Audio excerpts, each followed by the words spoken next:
Nggak berasa udah 3 bulan Trans Jabodetabek nih. Kira-kira Trans Jabodetabek ini apakah sudah berhasil mengurai kemacetan atau belum? Gue mau ngomongin 2 rute Trans Jabodetabek yang udah jalan nih. Yang pertama rute Vida Bekasi ke Cawang. Yang kedua kita mau bahas rutenya Sawangan Lebak Bulus. Nah kira-kira gimana ya? Oke nggak nih program? Kan lewat tol tuh enak ya. Tapi ternyata 2 Trans Jabodetabek ini rutenya kalau lancar sih enak. Pas lagi macet, rasanya. Nah tapi sebenarnya uniknya itu macetnya bukan di Jakartanya, macetnya itu di pemberangkatannya. Jadi kalau lu di Sawangan nih ya, macetnya itu pas lu berangkat di Jalan Muhtar, di pertigaan Parung Bingung. Nah begitu masuk tol mas sebenarnya lancar-lancar aja, nanti macet lagi pas keluar tol. Tapi emang yang paling parah itu macetnya bukan di Jakartanya, tapi di Jalan Muhtarnya. Ini ya kita harus segera ada kerjasama dari pihak Depok juga nih. Ayo dong, kalau mau dilebarin, angkotnya tertipin. Jadi kan orang Sawangan hidupnya nggak dikit-dikit marah-marah, nggak dikit-dikit marah-marah lagi. Jangan sampai nanti para pengendara motor, pengendara mobil di Sawangan itu mikirnya semua ini macet gara-gara TJ. Jangan begitu, karena yang bikin macet bukan TJ-nya, tapi kan karena kebanyakan volume kendaraannya. Dan juga ya kalau ada angkot ngetem ya gimana, di jalan kecil terus lo ngetem, gimana itu TJ mau bikin manuver, kan susah, jalannya emang kecil. Ya kalau kita mau ngomongin rute D41 ini ya kita mau protes apa? Rutenya 37 km, harganya murah, kalau pagi 2.000, apa yang kita mau protes, kan begitu loh. Jadi kalau dihitung-hitung nih ya, saat lagi macet itu waktu tempuhnya bisa jadi dikali 2, yang tadi 70 menit kalau lagi macet parah di Sawangannya jadi 150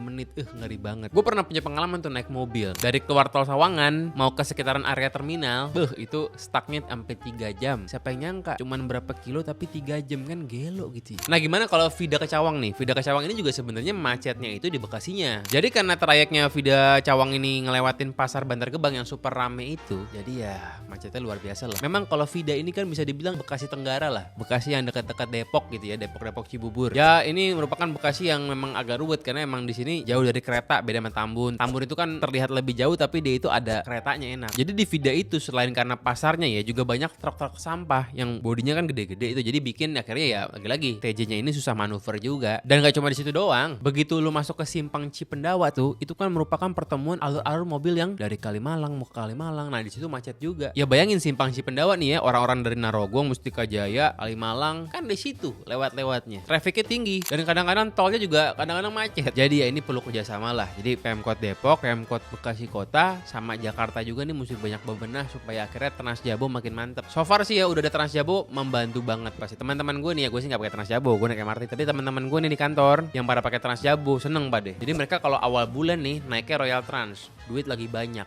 Tapi kalau lagi cekak naiknya Trans Jabodetabek. Enak, ada pilihan sekarang kan gitu.